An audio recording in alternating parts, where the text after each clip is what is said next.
માધુરીબેન નથી જમવાના? ખબર નહીં મોટી બેન.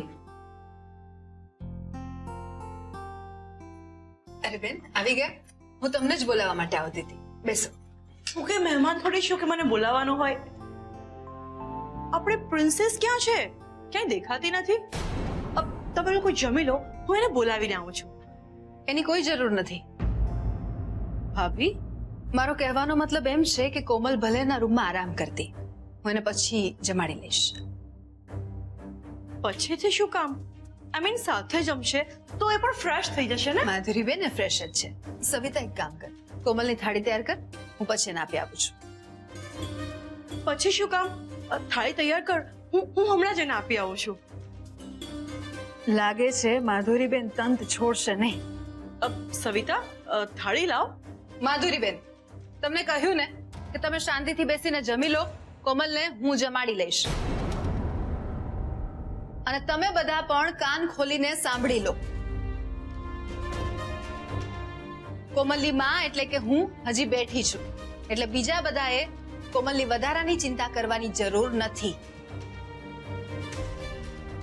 જો બેન, તમે ખરાબ ન લગાડતા, પણ કોમલની અત્યારે જે માનસિક હાલત છે એટલે હું ઈચ્છું છું કે એ બધાથી અને બધા એનાથી દૂર રહે.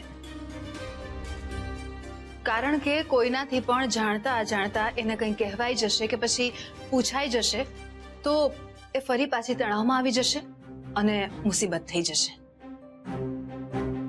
પણ ભાભી, આપણે એટલા સમજદાર તો છીએ જ કે આપણને ખબર પડે કે કોમલને શું પૂછવું અને શું ન પૂછવું. તમારી બધી વાત સાચી બેન, પણ 100 વાતની એક વાત કે હું અત્યારે કોમલને બધાથી દૂર રાખવા માંગુ છું. અને તમે એવું ના વિચારો કે હું ફક્ત તમને ના પાડી રહી છું. આરવ, સોનુ, સવિતા બધાને કોમલના રૂમમાં જવાની કે એની સાથે વાત કરવાની મનાઈ છે. વાહ ભાભી, તમે રંગ બદલવામાં તો કાચિંડાને પણ હરાવી દો ને એવા છો. ગઈકાલ સુધી ભાઈની ગેરહાજરીમાં મને વડીલ સમજીને ફૂલ ચડાવીને રાખી અને આજે મારી કિંમત કોડીની કરી નાખી ને.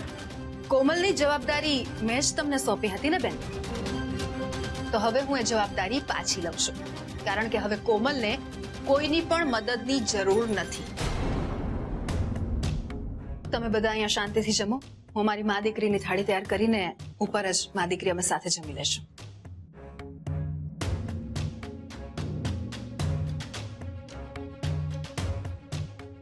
ભાઈ બા, તમે શાંતિથી જમો. માં સાચું જ કહે છે. એમને એમની રીતે કોમલની મેટર હેન્ડલ કરવા દો.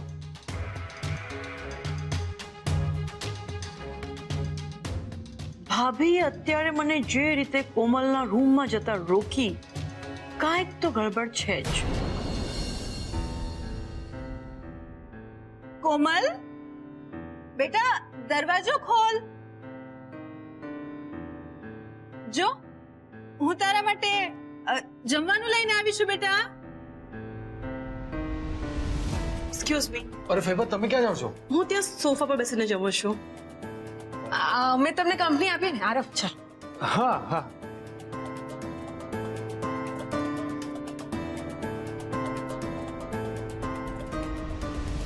કોમલ, આ કોમલ દરવાજો કેમ નથી ખોલી રહી?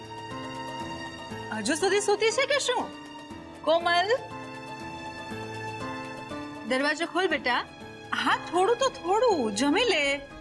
અરે આયશા, આ કોમલ કેમ દરવાજો નથી ખોલી રહી? બની શકે કદાચ એ બાથરૂમમાં હોય. હા.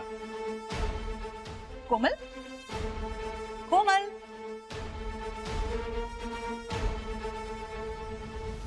કોમલ દીકરા, બહુ વાર લગાડી દરવાજો ખોલવામાં. મને લાગે છે કોમલભાઈને દરવાજો ખોલી દીધો. હા, લાગે છે કોમલ ધીરે ધીરે નોર્મલ થઈ રહી છે. આ કોમલ ઉપર રૂમમાં છે તો એનો અવાજ કેમ નથી સંભળાઈ રહ્યો? ભાભી એકલા એકલા શું કામ બોલે છે? કાંઈક તો ગડબડ છે. માધુરીબેન, મોટી બેને કીધેલું ને કે કોમલબેનને જમાડી લે, તો તમે શાંતિથી જમો ની. તમે કહેતા હોય તો હું જમાડું મારા હાથે. નો થેન્ક યુ, એની કોઈ જરૂર નથી. હું જાતે જમી લઈશ.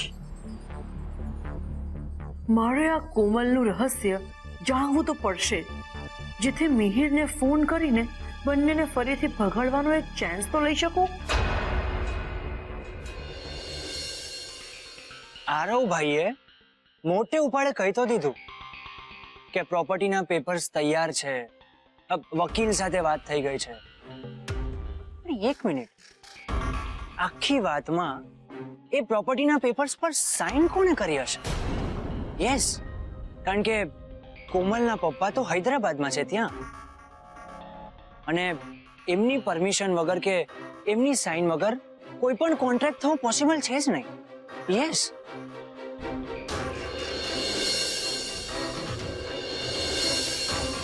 ઓ મિહિર, યસ, એક વસ્તુ કરી શકો. આખી મેટર કોમલ સાથે ડિસ્કસ કરીને જો. એમ પણ બિચારી સાથે ઘણા દિવસથી ફોન પર વાત કરી જ નથી.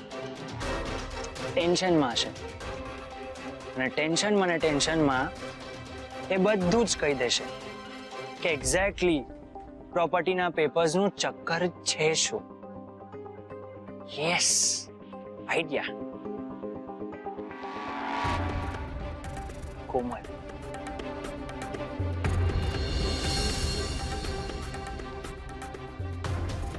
સ્વિચ ઓફ આવે છે. એ કોમલનો ફોન એણે જાતે બંધ કર્યો હશે કે પછી એના ઘરવાળાઓએ પરાણે કરાવ્યો હશે. બેટા થોડુંક જમી લે, તારે જે દવાઈ પીવાની છે. આરવ, મને કોમલની બહુ જ ચિંતા થાય છે. એટલીસ્ટ મને બહારથી પૂછી લઉં કે ઓકે તો છે ને. આઈ જસ્ટ કમ. અરે પણ વૈભવ, ભાઈ કઈ કરો, નહીં તો એમને ખબર પડી જાય કે કોમલબેન રૂમમાં નહીં મળે. માધુરી ફઈબા, આમ કોમલના રૂમની બહાર ઉભા રહીને તમારે ટેન્શન કરવાની જરૂર નથી. માં કોમલને બરાબર જમાડી લેશે. લાગે છે માધુરીબેન બહાર ઊભા છે. કોમલ, માય પ્રિન્સેસ, તારી તબિયત કેમ છે હવે? તને કે ભાભીને કઈ જોઈએ છે? હું લાવી આપું? કોમલ, જમ્યા વગર કેમ ચાલશે બેટા? થોડું તો થોડું ખાઈ તો લે. કોમલ કેમ મોઢામાં મગ ભરીને બેઠી છે?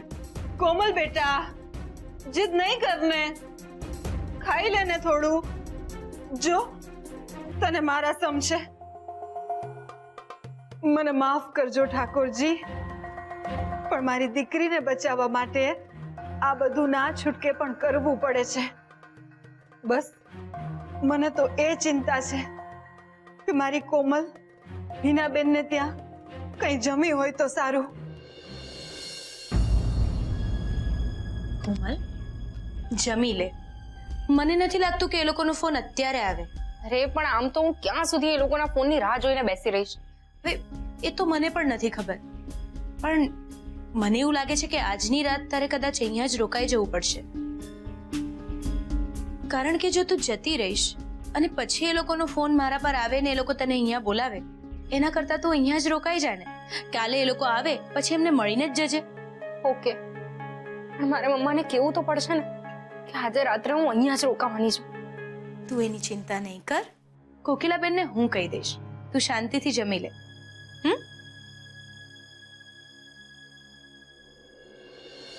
ચાલ કોમલ, તને યાદ છે તો નાની હતી ત્યારે હું તને કેમ જમાડતી? એમ જમાડું?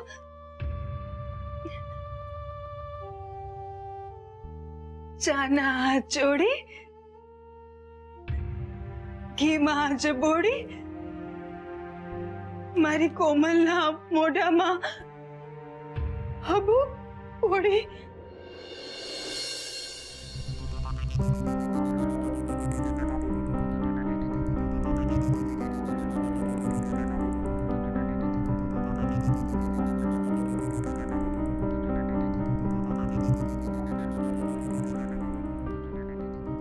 મમ્મા મારી ચિંતામાં જમી હશે કે નહીં?